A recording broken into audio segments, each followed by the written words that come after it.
don't need to be wealthy to start investing. Instead, you need to invest to build wealth. Most people think building an investment portfolio in your 20s is impossible without a higher income.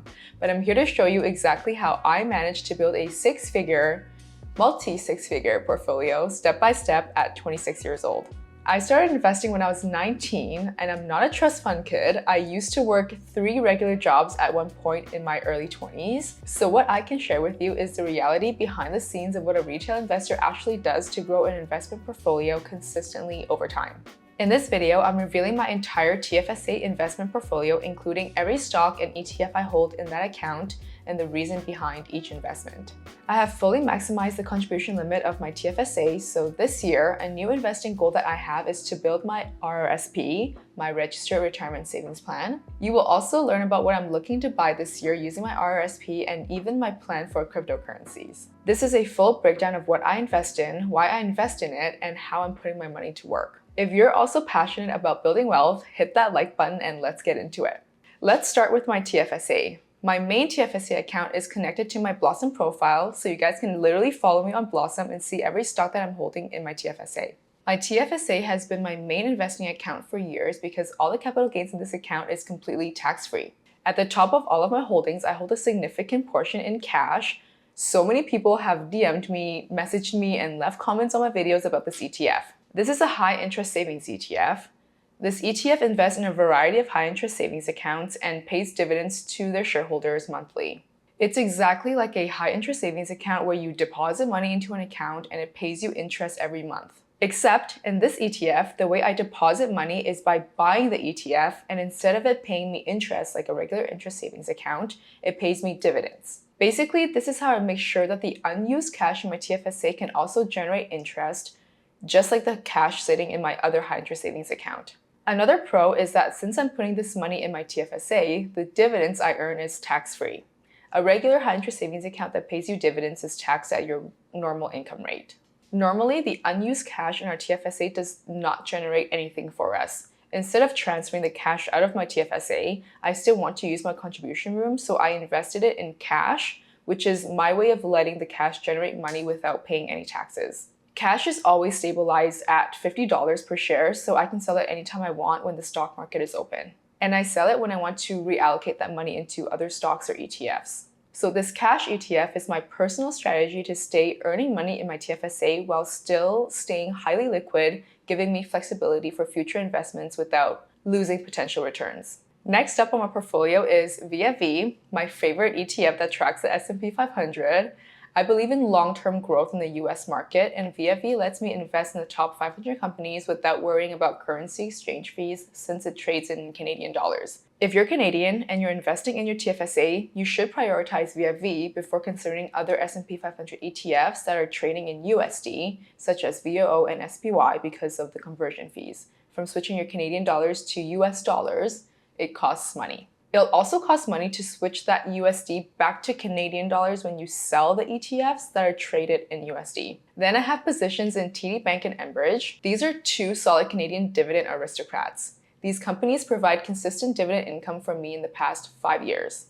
Instead, I set up a DRIP, a dividend reinvestment plan, so that every time a company that I invested in pays dividends, my broker automatically helps me buy more shares of the same company using the payout. This is how I keep compounding my returns over time. Never underestimate the first 10-cent dividend payout that you get. My first dividend was 69 cents from the stock Fortis. Now 6 years later, here's how much I get paid in dividends every month. Do you have any dividend stocks that you like? I like to learn from your recommendations too, so make sure to comment. Moving on to the smaller investments in my TFSA, I have VGRO, which is a pretty balanced ETF, 80% stocks, 20% bonds, and other reliable dividend payers like Alimentation Couche-Tard, Canadian Utilities, TELUS, Fortis, and Bank of Nova Scotia. These stocks give me exposure to essential industries like banking, energy, telecommunications, and utilities, all known for stability and steady dividends. And yes, I do have a tiny position in GameStop, but this is more of a fun, speculative hold rather than a core part of my portfolio. It's literally a $70 position, so don't come for me in the comments. So far, you can see that my portfolio management style is to concentrate on a few core objectives. 1, I want to build my wealth entirely tax-free. 2, I prioritize dividend stocks, including the dividends generated by the cash ETF. I do not just invest in any company that pays high dividends. My criteria for choosing dividend stocks is the company must have a consistent track record of paying dividends, and even better if their dividend yield has been increasing over time. Number 3, I use broader market ETFs to diversify my portfolio. Rather than picking individual stocks and trying to find the best companies of each industry, I let the ETFs do the heavy lifting for me. Another benefit of concentrating on a few ETFs is that I can set up automatic recurring investments. Every month, my broker automatically transfers money from my cash account to buy more VFE. Guys, automatic investments are really the best investing tool. This is how I can truly achieve consistency as an investor and dollar cost average into the entire US stock market. Now that my TFSA is maxed out, my focus for 2025 is building my RRSP portfolio. The RRSP is perfect for long-term investing because contributions are tax deductible and your investments grow tax-free until you withdraw in retirement. There are 2 main ETFs that I'm going to focus on for my RRSP.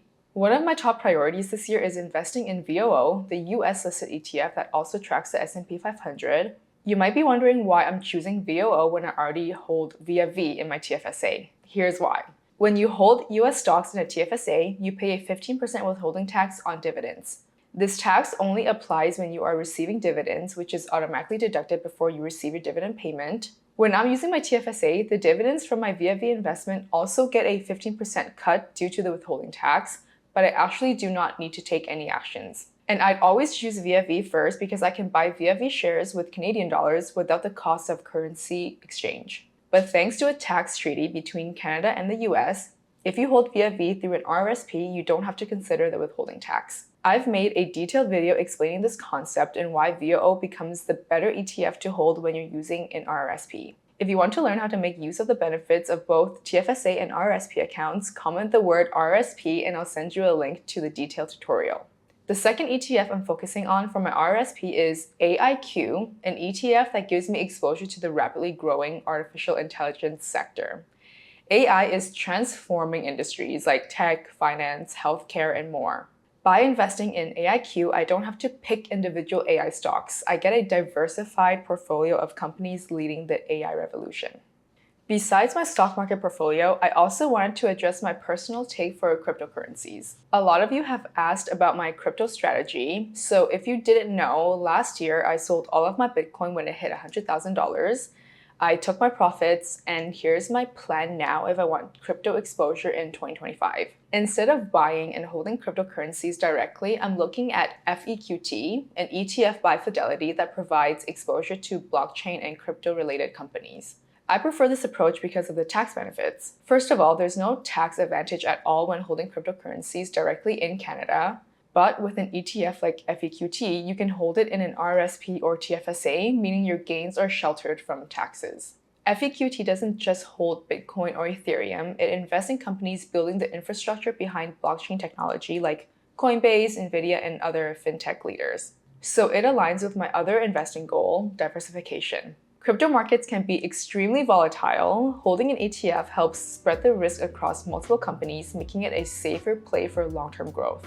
If I do decide to jump back into crypto, FEQT will be my top choice. It's a smart way to get exposure without the headaches of direct crypto investing. What about you guys? Are you still holding your Bitcoin and Ethereum? Let me know in the comments. And what does your portfolio look like right now? Talk to me.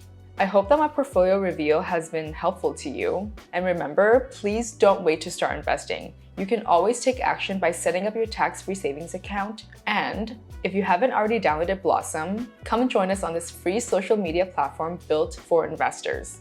Again, you can see my portfolio there and get notified whenever I buy and sell stocks for free. I also post my investing insights there. Use my link in the description to join me on Blossom now. See you in the next video.